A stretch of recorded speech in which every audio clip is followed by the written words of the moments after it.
What a beautiful day in the 2023 Saudi Tour. The sun is shining, but the weather is a bit chilly, and yes, it's windy, especially up here on the top of Abu Raqqa. And it was a small 1 kilometer climb with another 1 kilometer of false flat and the final uphill kicker to the line where 22-year-old Soren Warenschold of Uno X won the stage. And it was a great stage.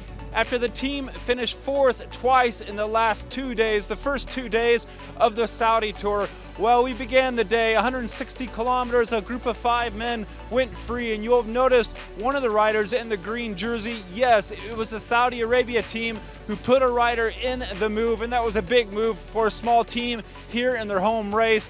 That move of 5 was whittled down to finally that one rider in the orange jersey, the Basque rider from Team Escutel, and he was the last survivor. We got around about 40 kilometers to go or so coming in here into the final. The winds were kicking up, the riders again. Times, the speeds look slow, but the teams are eyeing this right-hand turn at 2.5 kilometers to go. Specifically, Team Jayco Aula, and they're sponsored by the area up here, Aula in the northwest part of the country, and also Uno X, the Norwegian second division team.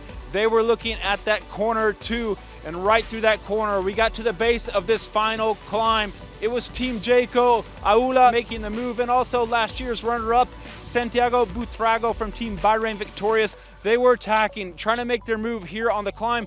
But it was such a small climb with the 2 kickers that the sprinters had a chance. Maybe not a guy like Dylan Groenewegen, but the guy with the big chassis, Jonathan Milan, who won yesterday's stage. Well, he finished eventually second in the stage today.